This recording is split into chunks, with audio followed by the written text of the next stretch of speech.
Today, we're going to talk about something that's, well, it's tough, but it's also incredibly important.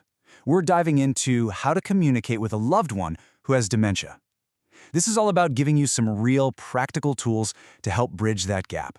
Because at the end of the day, that connection, that's what it's all about.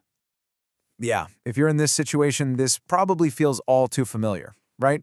It can be absolutely heartbreaking when it feels like the person you love is just behind a wall and you can't quite reach them. Just know, you are definitely not alone in feeling that way. But what if we could shift how we think about it? Let's look at this as a journey into a new kind of conversation, one that's really designed to cut down on all that stress and help us find that meaningful connection again, even if it looks and feels a little different than it used to. You know, the most successful conversations often have very little to do with the words themselves. They actually start before anyone even speaks. It's all about setting the stage for a positive moment. So let's start right there. So this is all about managing the environment, both your inner one and the one around you. First up, ground yourself. Seriously, just take a deep breath, check in with how you're feeling before you walk in the room. Next, try to project warmth. Your loved one can pick up on your mood even when words get confusing. And finally, and this one's huge, create a calm space. Turn off the TV, lower the radio. A quiet room makes it so much easier for them to focus on you. Okay, so you've set that calm, positive stage. Now we can get into the actual how-to of talking. We're going to look at a few simple adjustments you can make that, honestly, they can make a world of difference in how your message gets through. And you'll notice these are all pretty basic things, but they are so important. Always start by gently saying who you are. Something like, "Hi, Mom, it's me, your son David." Then just slow down. Use one short, simple thought at a time. Also, try to be direct. So instead of "he wants this," say, "Dad would like some water." And finally, look at them. That simple eye contact builds so much trust and shows them you're right there with them. This right here is one of the most powerful techniques you can use. Think about it. An open-ended question like, "What do you want for lunch?" can feel massive. There are just way too many possible answers. But offering a simple choice, "Would you like the chili or the sandwich?" suddenly makes the decision manageable. It gives them back a little bit of control. It's all about simplifying, not limiting. All right, we've spent a lot of time on speaking, but any good conversation is a two-way street, right? So now let's flip the script and talk about the other equally important side of this, the art of listening.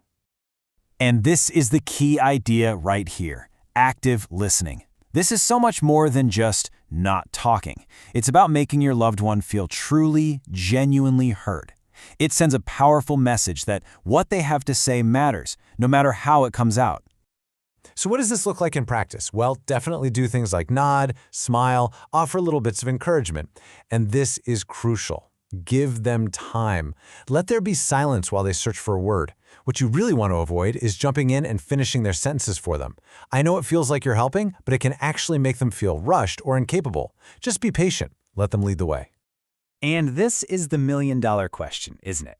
Because despite all our best intentions and all these techniques, there are going to be moments when talking just gets really tough, when the words just aren't there. So what do you do then? This is where we need to pull out a different set of tools from our toolkit. When words stop being effective, it's time to pivot to other ways of connecting, other forms of communication. Think of these three as your go-to plan B. If a conversation is getting upsetting, just gently redirect them.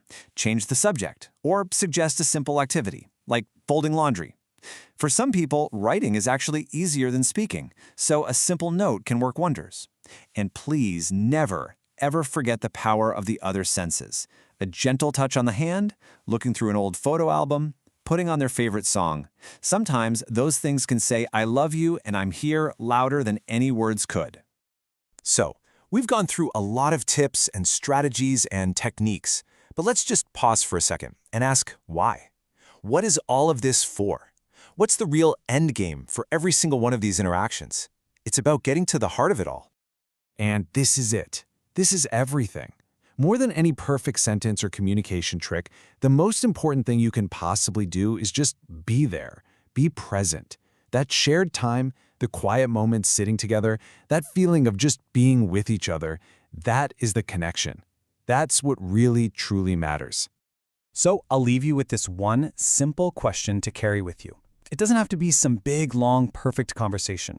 Just think about one small moment. With everything we've talked about, how can you create one tiny moment of genuine connection today?